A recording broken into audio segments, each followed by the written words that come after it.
Well, thank you, John. It is good to be back here in Tennessee. We love Tennessee. We love TFA.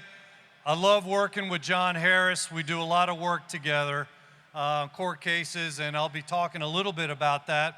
If you're familiar with Gun Owners of America, we are your no-compromise voice in the nation's capital. We are fighting in the Congress, we are fighting in the courts, and we are fighting in Tennessee as well. So it is good to be here where good things are happening. But if you want to know in a nutshell what it is that Gun Owners of America does, we are defending the Second Amendment all over the country, and we are working to abolish the ATF. That's in a nutshell. Now, of course, to abolish the ATF, you do realize that means you're going to have to repeal a lot of gun control. Otherwise, you're going to have other agencies like the DEA and the FBI. They'll just pick up the slack. They'll just start enforcing that gun control if you just eliminate the ATF. And that would be a big problem, right? So we are working hard to repeal as much gun control as we can, especially over this next year and a half, while we've got a good window. And let me tell you what, I will tell you that as of today, we are as close as we have ever come to eliminating suppressors and short-barrel firearms from the NFA, getting it out of the NFA. Now, hopefully you have heard about the One Big Beautiful lawsuit. Yeah, it's aimed at taking down the NFA. If you haven't heard about the One Big Beautiful lawsuit, it probably means you're not getting our legislative updates. And there's, of course, a quick cure for that. Even as you're sitting there, you can just hop online, go to gunowners.org, sign up for our free email alerts. They are free, but they are absolutely essential to our ability to be able to hit the pressure points on Capitol Hill so that we can get gun control repealed. Let me give you a case in point. When Congress was sworn in this January, you would have been hard-pressed to find any congressman on Capitol Hill who would have thought that it would have been possible to repeal huge chunks of the NFA this year. But that's exactly what we were able to do. GOA's grassroots members were the game changer. They were able to put so much heat on legislators in Washington that their phones were ringing off the hook, and I certainly appreciate the work TFA does because they were taking our alerts and recirculating them.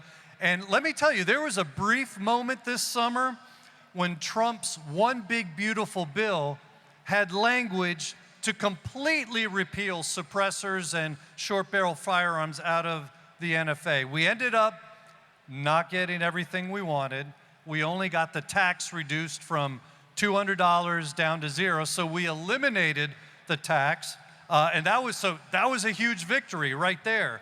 But now it has given us the best argument possible in the past 100 years for repealing most of the NFA, and here's why. The NFA, and I'm saying NFA a lot, that's of course the National Firearms Act.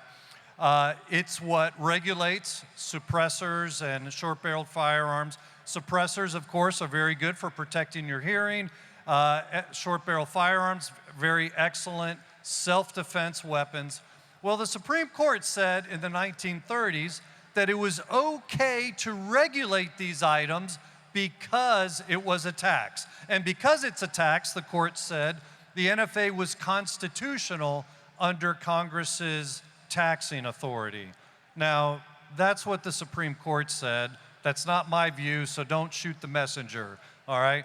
But it's significant that the One Big Beautiful bill eliminated that $200 tax completely, because that means the justification for the NFA has just been ripped out from under it. Since there's no more tax, there's no way to justify the registration and the fingerprints and all that that's in the NFA. No authority, none, zilch, nada. So we are on real good ground right now. That's our argument in our One Big Beautiful lawsuit. which was made possible when Congress eliminated the tax. And see, that only happened because our members were slamming the phone lines on Capitol Hill. They were even shutting off the phones at some point. But that's why I say it's so crucial for you to sign up for our alerts and encourage others to do the same. So just go to gunowners.org again, and again, they're free, and we don't hit you with spam at all. This is all about driving activism. It's really important.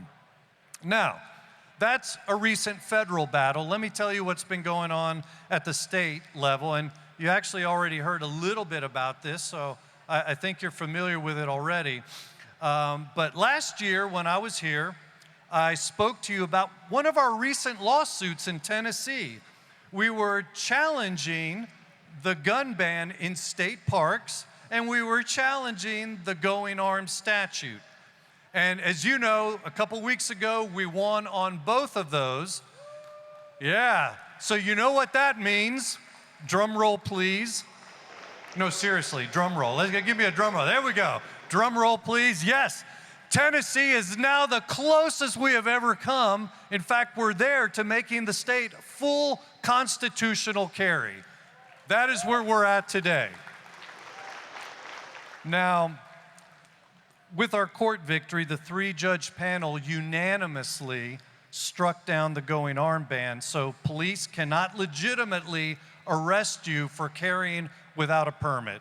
So that makes Tennessee a constitutional carry state, at least for now. Here's the not so good news. Right now, the state attorney general is appealing this victory. You can bring on the booze. Yeah, this is not good.